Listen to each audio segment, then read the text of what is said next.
স্বাগত বাংলাদেশ এখনে। আপনাদের সঙ্গে আছি আমি শিবব্রত বর্মন। আলোচনার জন্য স্টুডিওতে আছেন দেশ টিভির প্রধান বার্তা সম্পাদক জায়েদুল আহসান পিন্টু। আর কিছুক্ষণের মধ্যে আমাদের সাথে যোগ দেবেন প্রবীণ আইনজীবী ব্যারিস্টার আমিরুল ইসলাম। জনাব জায়েদুল আহসান পিন্টু, আপনাকে স্বাগতম। আমরা দেখছি যে কিছুদিন আগে আমাদের যে ভ্রাম্যমাণ আদালত আইনটি আছে সেটি আরেক দফা সংশোধনী আনা হলো, মানে এটার সংশোধনীর খসড়া তৈরি করা হয়েছে, যেটা মন্ত্রিসভা অনুমোদন করলো। কি কি পরিবর্তন আনা হলো এই আইনে, পরিবর্তন আনা হচ্ছে? হ্যাঁ, এখন এটা তো খসড়া। এখন ধরেন বড় মাপের যদি মোটা দাগে আপনার বলি যে এটার চেঞ্জটা কি, এই অ্যামেন্ডমেন্টটা আনতেছে হলো আপনার দীর্ঘদিন ধরে আপনার এই বিচার কাজে যারা জড়িত ছিলেন, বিশেষ করে আমলারা বা এই নির্বাহী ম্যাজিস্ট্রেটরা, এটা ডিসি সম্মেলন থেকেই দাবিগুলো উঠছে গত কয়েক বছর ধরেই, যে তারা প্র্যাকটিক্যালি যখন এই বিচার কাজ করতে যান তারা কিছু সমস্যার মুখে পড়েন জাজমেন্ট দেওয়ার ক্ষেত্রে। কেন অনেক সময় দেখা যায় যে সারকামস্টান্সিয়াল এভিডেন্স অথবা আপনার এই যুক্তিতর্ক অথবা আপনি কিছু এভিডেন্স থাকে হলো আপনার এই ডিজিটাল এভিডেন্স, ছবি তুলছে ধরেন, হ্যাঁ, এই সমস্ত এভিডেন্স থাকার পরও আসামি যখন স্বীকার করে না তখন তাকে সে শাস্তি দিতে পারছে না। এখন এই আইনটা সংশোধন করে বলা হচ্ছে আসামি বা অভিযুক্ত ব্যক্তি যদি স্বীকারোক্তি নাও দেন, এই আশেপাশের এই আপনার অবস্থাগত চিন্তা করে বা পরিবেশগত দিক দিয়ে অথবা আপনার ডিজিটাল কোনো টেকনোলজি দিয়ে প্রমাণ করা যদি যায় উনি দোষী, তাহলেও তাকে সাজা দেওয়া যাবে। মোদ্দা কথা, আসামির স্বীকারোক্তিমূলক জবানবন্দি ছাড়াও তাকে শাস্তি দেওয়ার অধিকারটা বা ক্ষমতাটা এই আপনার এক্সিকিউটিভ ম্যাজিস্ট্রেটরা নিজেদের হাতে নিতে চান। এই চাপটা দীর্ঘদিন ধরে দিয়ে আসছিলেন সরকার, শেষ পর্যন্ত এখন সেটা ওই অ্যামেন্ডমেন্ট করে তাদেরকে আপনার সেই ক্ষমতাটা দিয়ে দিচ্ছে। সমালোচনা উঠছে যে এরকম ভাবে আইনটা যদি সংশোধন করা হয় তাহলে নির্বাহী ম্যাজিস্ট্রেটদের, যারা সরকারি আমলা যাদের আমরা বলি, তাদের ক্ষমতা বাড়বে।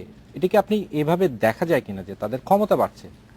দেখেন, এটা ক্ষমতা অবশ্যই বাড়ছে, কারণ এই ক্ষমতাটা নিয়েই আপনার নির্বাহী ম্যাজিস্ট্রেটরা দীর্ঘদিন ফাইট করছে।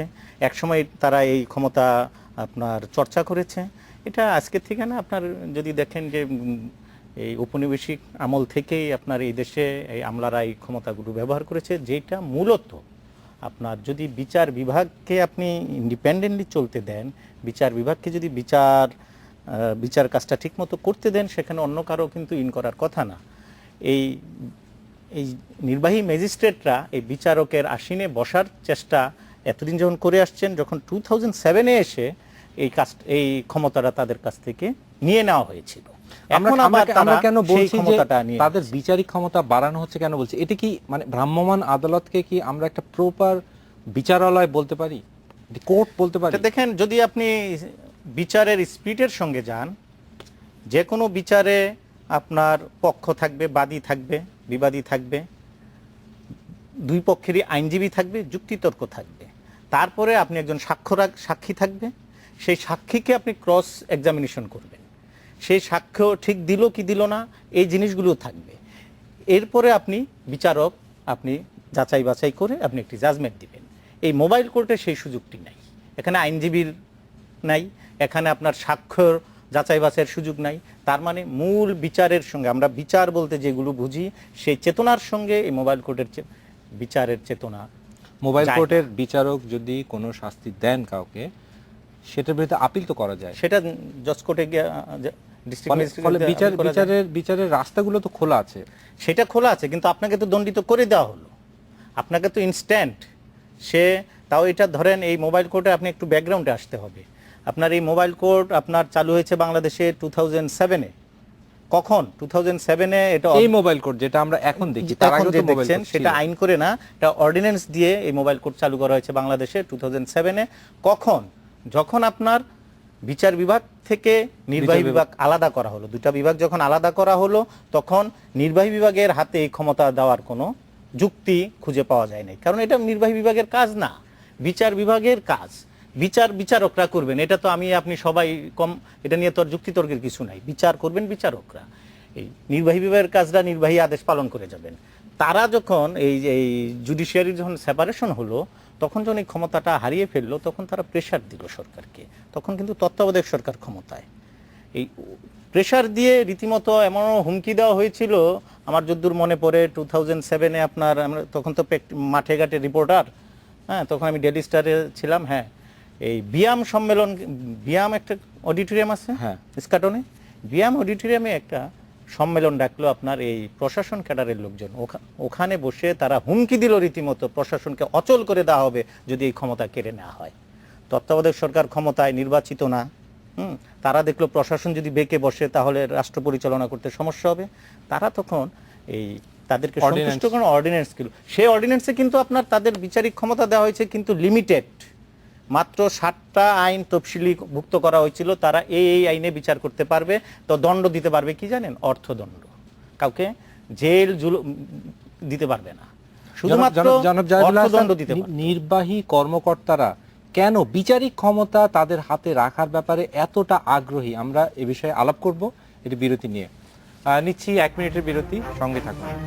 বিরতির পর ফিরে এলাম, দেখছেন বাংলাদেশ এখন। জনাব জাহিদুল হাসান, নির্বাহী কর্মকর্তারা বিচারিক ক্ষমতা তাদের হাতে রেখে দেওয়ার ব্যাপারে এত আগ্রহী কেন? তারা হুমকি দিচ্ছেন, সরকারকে চাপে ফেলছেন। দেখেন, এমনি প্রশাসন ক্যাডারের কথা যদি বলেন, এটা আমলা বললে আবার ঠিক হবে না, সব আমলা কিন্তু না, এখানে এটা শুধুমাত্র প্রশাসন ক্যাডার, বিসিএস প্রশাসন ক্যাডারের লোকজন এই কাজটা দায়িত্বটা পালন করে আসছেন, এটা দীর্ঘদিন ধরেই করে আসছেন। এটা এক ধরনের এই যে আমাদের মেন্টালিটি, যে ক্ষমতা, আমার হাতে ক্ষমতা থাকতে হবে, এটা আপনার এই যে আমি বললাম যে ঔপনিবেশিক আমলেও যদি বলেন, ইস্ট ইন্ডিয়া কোম্পানির সময় রাজনীতিবিদ ছিল, এই আপনার আমলাদের দিয়ে কিন্তু এরা এই অঞ্চল রুল করেছে। ব্রিটিশ আমল বলেন, রাজনীতিবিদ থাকা সত্ত্বেও, পাকিস্তান আমল বলেন, এই বাংলাদেশ আমলও বলেন, এই যে আমলারা এক ধরনের আপার হ্যান্ড চায় এই প্রশাসন ক্যাডারের কর্মকর্তারা। সেই ক্ষমতা যদি আপনি আস্তে আস্তে যদি আপনি সংকুচিত করে আনেন, এতে তাদের এগোতে লাগে।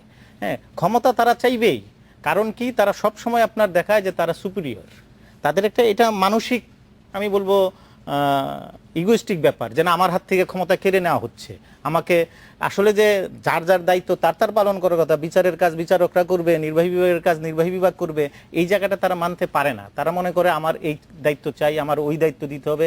আস্তে আস্তে দেখেন, শুধু এই বিচারিক ক্ষমতা না, এই যে কিছুদিন আগে দেখলাম যে আপনার এই কদিন আগে আপনার এই প্রশাসন ক্যাডারের লোকজন দাবি তুলছে যে জাতিসংঘের শান্তিরক্ষা মিশনও তাদের পাঠাতে হবে। আচ্ছা, তার মানে কি, সব জায়গায় তারা ঢুকতে চাচ্ছে, চাইতে পারে শান্তিরক্ষা মিশনে যাওয়ার হয়তো জাস্টিফিকেশন আছে তাদের, হ্যাঁ ওখানে প্রশাসনে অনেক কাজ আছে, হ্যাঁ, কিন্তু আমার কথা হলো ওখানে তো বিজিবিও যেতে পারে, বিজিবিকে তো দেওয়া হয় নাই, শুধু পুলিশ যাচ্ছে, সেনাবাহিনী যাচ্ছে, আনসারও পাঠাইতে পারে, কিন্তু সব তারা নিজেদের হাতে রাখতে চায়। এটা আমাদের দেশের একটা, আমি বলবো যে দীর্ঘদিন ধরে তারা এই প্র্যাকটিসটা করে আসছে, তো হঠাৎ করে মনে হচ্ছে যে আমার কাছ থেকে ক্ষমতাটা নিয়ে গেল, আমি বোধহয় শূন্য হয়ে গেলাম, আমি ক্ষমতা আমার কমে গেল, এই ধরনের একটা এই মানসিক যন্ত্রণায় তারা ভোগে। যেই কারণে এটা কিন্তু 2007 থেকে তারা ক্রমাগত প্রেশার দিয়ে আসছে সরকারকে, এবং সফলও হয়েছে। সরকার নিজে থেকে প্রয়োজন বোধ করার কথা কিনা যে একটা ভ্রাম্যমাণ আদালতকে যদি প্রকৃতই কার্যকর করতে হয়, তাহলে বিচারকদের, অর্থাৎ ভ্রাম্যমাণ আদালতের যিনি বিচারক, তাকে কিছু ক্ষমতা দিতে হবে। সরকার এরকম আদালতগুলোকে কার্যকর করতে এরকম পদক্ষেপ নিতে পারে কিনা? অবশ্যই পারে, এবং দরকারও। আমি যে বলছি না ভ্রাম্যমাণ আদালত দরকার নেই, আমি তো সেই কথায় যাচ্ছি না। আমার অবস্থানটাই ওই জায়গায়, আপনি ভ্রাম্যমাণ আদালত তৈরি করেন। দেখেন এই হিস্ট্রিটা যদি নেন, 2010 থেকে 2014 পর্যন্ত আপনি 5 বছরে 5.5 লক্ষ মামলা তারা নিষ্পত্তি করেছে। তার মানে কিছু কাজ তো হয়েছে। আমাদের দেশে 30 লক্ষ মামলা পেন্ডিং আপনার সারা দেশে কোর্ট কাছারিগুলিতে, সেই জায়গায় 5 লক্ষ মামলা যদি, এই মামলাগুলো ওই কোর্টে যেত, প্রপার কোর্টে যেত, হ্যাঁ আপনার মামলা চাপ তৈরি হতো, হ্যাঁ সেই জায়গায় এটা যে দরকার নেই আমি কিন্তু সেটা বলছি না। এই মোবাইল কোর্ট দিয়ে কিন্তু এই দেশে কিছু সাকসেসও আসছে। আপনার টিজিং বন্ধ করেছেন না, এই মোবাইল কোর্টে তো কাজে লেগেছে। আপনি ভেজাল খাদ্য দ্রব্য যে আপনার একটা ওই নিয়ন্ত্রণে রাখার চেষ্টা যদ্দূরই পারছেন, মোবাইল কোর্ট কিন্তু কিছুটা কাজ করেছে, করে নাই যে সেটা না। আমি বলছি এই কাজটা আপনার, যেহেতু এই দেশে বিচার বিভাগ আলাদা একটা বিচার বিভাগ আছে, সেই আরেকটা ক্যাডার সার্ভিসও আছে।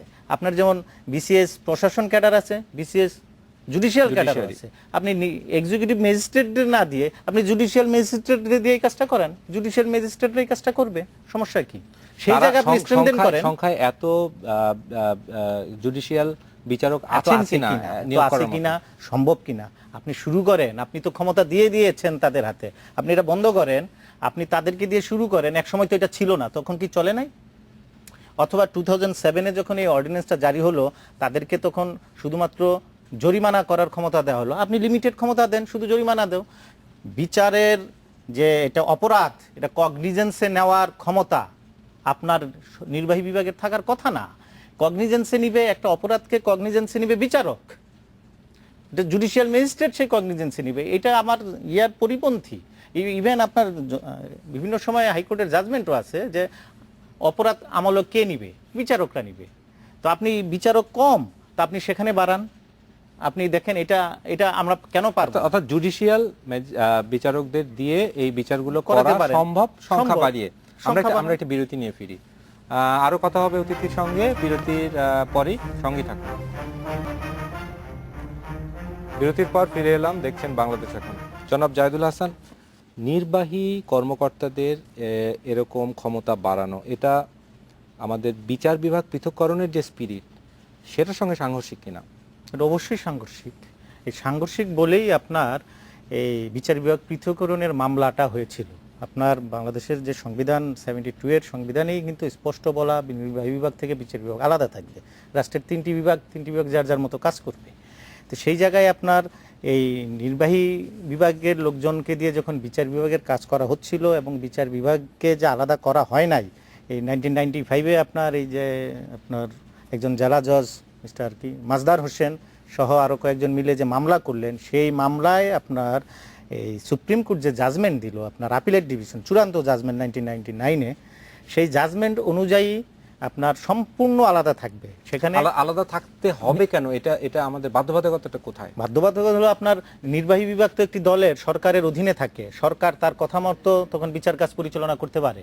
আপনার সংবিধানের আর্টিকেল 35-এ স্পষ্ট বলা আছে, 35-এর 3-তে আপনার যে কোনো নাগরিকের একটি নিরপেক্ষ স্বাধীন আদালত, ট্রাইব্যুনাল এর মাধ্যমে বিচার পাওয়ার যোগ্য হবেন। সেটাই স্পিরিট, সেইটাই স্পিড। হ্যাঁ, সেই জায়গায় আপনার আমি তো নিরপেক্ষ আদালত পাচ্ছি না। এই জায়গায় সরকারের নিয়ন্ত্রণে যদি কোনো আদালত থাকে, সেটা স্বাধীন হতে পারে না। এটা আপনি আইন আদালত কাগজে কলমে যেভাবেই বর্ণনা করেন না কেন, এটা প্র্যাকটিক্যালি আমরা যেটা দেখছি যে সরকারের অধীনে যদি থাকে, সরকারের কথা মতো যদি কোনো আদালত চলে, সে কিভাবে স্বাধীন হবে? যে কারণে বিচার বিভাগ থেকে স্বাধীন আমরা 2007 সালে পৃথক করলাম। এই 99-এর ওই জাজমেন্টের আলোকেই, আপনার 95-এর যে মামলা, যেটা চূড়ান্ত জাজমেন্ট 99-এ হয়েছে, সেটার আলোকেই আপনার ধাপে ধাপে, এটা এক ধাপে কিন্তু হয় নাই, ধাপে ধাপে আপনার 2007-এ গিয়ে কেয়ারটেকার গভর্নমেন্ট, দেখেন রাজনৈতিক সরকার কিন্তু অনেক দোদুল্যমনতায় ছিল। কেন ছিল? প্রশাসনের এই চাপে। তারপরেও তারা সেটা খুব সম্ভবত 2007-এর 1 নভেম্বর থেকে বাংলাদেশে আপনার বিচার বিভাগ আলাদা হয় নির্বাহী বিভাগ থেকে। এরপর থেকে তো আমি বললাম যে তারা প্রেশার দিয়ে যাচ্ছে ক্রমাগত। এই যে প্রথমে অধ্যাদেশ জারি করালো, অধ্যাদেশে আপনার এই 7টি আইন তফসিলভুক্ত করলো। 2009-এ যখন পলিটিক্যাল গভর্নমেন্ট পাওয়ারে আসলো, তাদেরকে দিয়ে প্রেশার দিয়ে আপনার এটাকে আইনে নিয়ে আসলো। 2000 সেই আইনটি আপনার যেটা এখন চাচ্ছে, 2009-এ যে আইনটা করা হয়, হ্যাঁ 2009-এর এই আইনটি এখন সেটার আওতা আরও বাড়াতে চাচ্ছে। হ্যাঁ, তার মানে ভ্রাম্যমাণ আদালতের বরাত দিয়ে পুরনো ব্যবস্থাটার একটা অংশ, আমি বলি ভগ্নাংশ, ধ্বংসাবশেষ থেকে গেল, তাই না, তো? আমি দেখি এটা অন্যভাবে।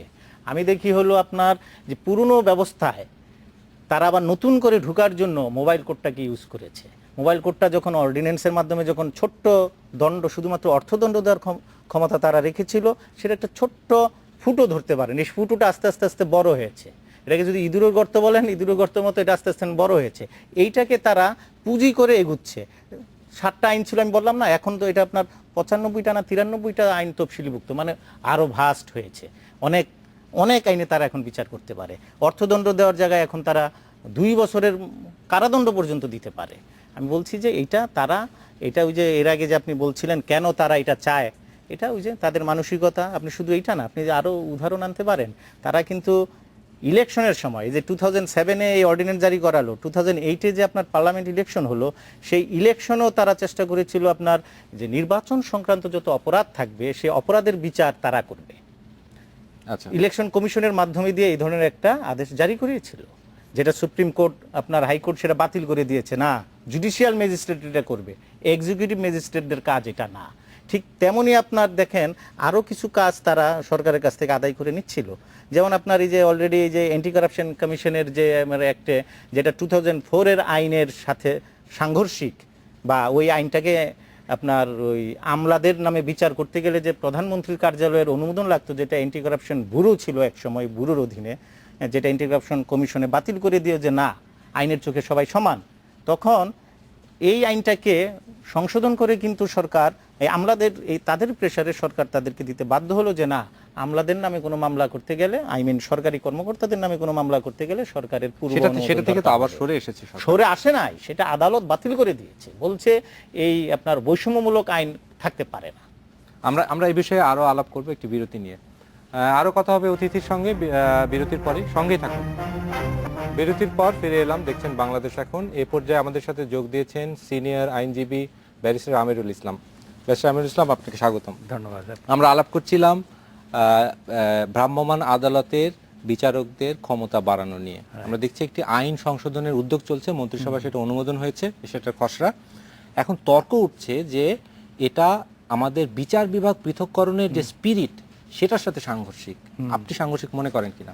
হ্যাঁ, এটা সাংঘর্ষিক তো বটেই, কিন্তু আমি তার চাইতেও মনে করি এটা যে কোনো আইন পরিবর্তন করবার সময় যেভাবে কাজটা চলছিল সেটার দিকে যদি আমরা ফিরে তাকাই তো লক্ষ্য করব যে যখন এখানে মোবাইল কোর্ট প্রচলিত হলো তখন ম্যাজিস্ট্রেট রোকনুদ্দৌলা সাহেবের নেতৃত্বে যে ধরনের কাজগুলো হচ্ছিল, যদি খুব প্রশংসিত হচ্ছিল, এবং সেটা যদি আপনি ঘুরে তাকান তাহলে দেখবেন যে মূলে ছিল যে সাধারণ মানুষের সমর্থন। অতএব এই ধরনের আদালতের সাকসেসের বিষয়টাই দাঁড়ায় সাধারণ মানুষের সম্পৃক্ততা এবং তাদের সমর্থন, এবং দ্বিতীয়ত অযথা অন্যায়ভাবে কাউকে হয়রানি করার কোনো কাজ না হয়। তো সেই জায়গাটাতে যে আইনটা এখন প্রচলিত আছে বা ছিল সেটাতে ছিল যে যদি কেউ স্বীকার করে, যেমন একটা হোটেলে ময়লা আবর্জনা পড়ে আছে বা নোংরা পরিবেশ, বা যেটা একই তেল দিয়ে হয়তো দুবার ভাজি হচ্ছে, রান্না হচ্ছে, ইত্যাদি হচ্ছে, তো সেই সমস্ত জায়গাগুলোতে যখন একজন ম্যাজিস্ট্রেট যে বলতেন যেটা এরকম অবস্থা আছে কেন, এবং অনেক লোক সেখানে জড়ো হতো এবং তারা সবাই সমর্থন করতেন। অতএব মোবাইল কোর্ট তো একা জনবিচ্ছিন্ন হয়ে কাজটা করতে পারেন না, তার কোনো সাকসেসও আসবে না। অতএব জনগণের উপকারের জন্যে, জনগণের মঙ্গলের জন্যে, জনগণের সমর্থনে যে কাজটি হয় সেটাই মোবাইল কোর্টের প্রয়োজনীয়তা নিয়ে আমাদের মধ্যে সন্দেহের অবকাশ নেই। কিন্তু যেভাবে পরিচালিত হয়, অর্থাৎ নির্বাহী ম্যাজিস্ট্রেটদের দিয়ে, সরকারি কর্মকর্তা তাদের দিয়ে বিচার কাজ করানো, এটা কতখানি আমাদের স্পিরিটের সাথে যায়? আমি ওইভাবে জিনিসটাকে মূল্যায়ন করছি না, এই কারণে যে মোবাইল কোর্টের এটা একটা ম্যাজিস্ট্রেট করতে পারবে কি একটা বিচারক করতে পারবে, এই বিষয়টা অতখানি প্রাসঙ্গিক নয়, এই কারণে যে মোবাইল কোর্টে যেটা ঘটছে সেটা হচ্ছে যে অন দ্য স্পট যে তারা একটা অন্যায় তাৎক্ষণিকভাবে একটা দেখছে যে আইন ভঙ্গ করে এবং জনস্বাস্থ্যের বিপর্যয়মূলক কাজগুলো করছে, এবং সেখানে তার একটা ফাইন করবার অধিকার রয়েছে। এখানে কোনো সাক্ষী নেওয়া, জবানবন্দি নেওয়া, লিখিত পরিত কিছু করা, একটা রায় দেওয়া, সেগুলো কিন্তু নয়। অতএব তাৎক্ষণিকভাবে যে অপরাধটা হচ্ছে সে অপরাধটাকে ধরা এবং একটা জনসচেতনতা সৃষ্টি করা, এবং সে ব্যক্তি আর যাতে এটা না করে তার একটা মোছা লেখে নেওয়া এবং তাকে জরিমানা করা। 2 বছর পর্যন্ত কারাদণ্ড দিতে পারে।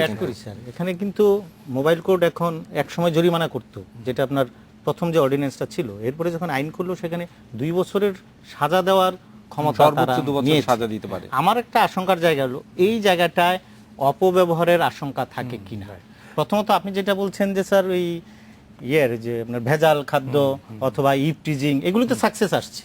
এখন আপনি যদি এটাকে আপনি পলিটিক্যাল কাজে লাগান, আপনি সেই জায়গা থেকে কিভাবে মুক্ত হবেন?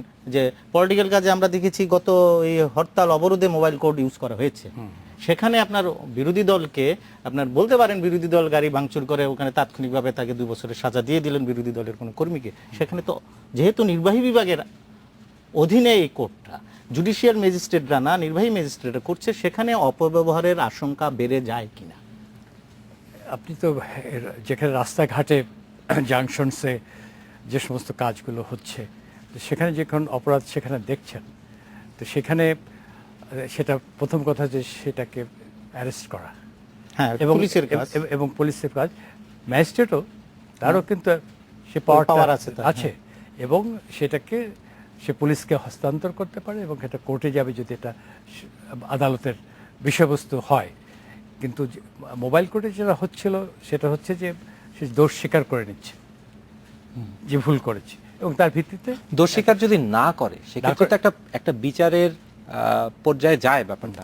হ্যাঁ, তাহলে পরে বিচার পর্যায়ে গেলে তো তখন আর সেখানে এই কাজটা দণ্ডটা করে দিতে পারছে না। দণ্ড দিতে পারছে না, সে কাজটা করতেও পারছে না।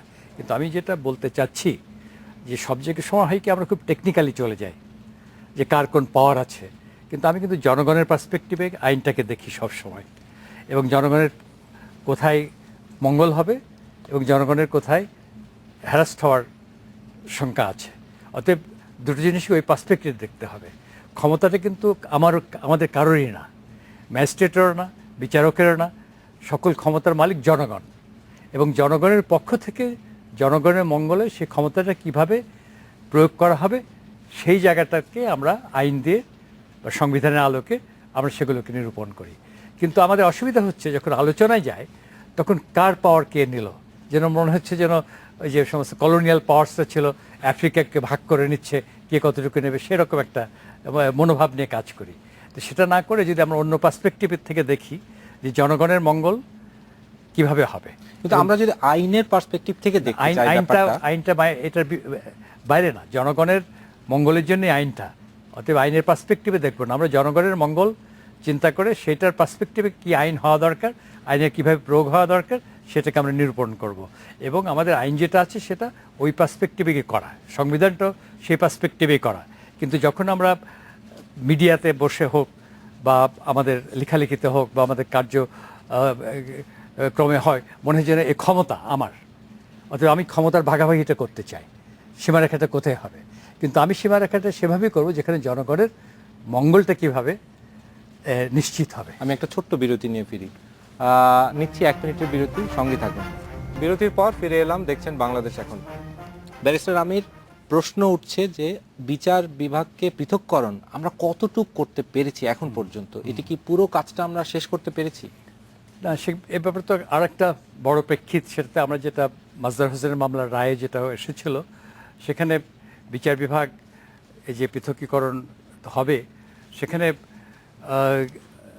নিম্ন আদালতের যে বিচার কাজ পরিচালনা যারা করছেন তারা হাইকোর্টের সুপারভিশনসে কাজ করবে এবং সেই জন্য হাইকোর্ট বিভাগের এই ক্ষমতা প্রয়োগ করার জন্য তার যে সেক্রেটারিয়েট দরকার, সেটা আলাদা সেক্রেটারিয়েট আমরা কিন্তু করতে পারি না, এখনো করি নাই, করতে পারি নাই এবং এখনো মন্ত্রণালয়ের কাছে সেটা পণবন্দি রয়ে গেছে এবং ব্যাপারে আমাদের বর্তমান যে মাননীয় প্রধান বিচারপতি ইতিমধ্যেই তিনি সে বিষয়ে একটা ঠিক আছে, দাপ্তরিক কাজকর্ম করে সরকারের আরেকটি অংশ, কিন্তু কোনো টানাপোড়েন এখনো অবশিষ্ট আছে কিনা বিচার বিভাগের সাথে নির্বাহী বিভাগের?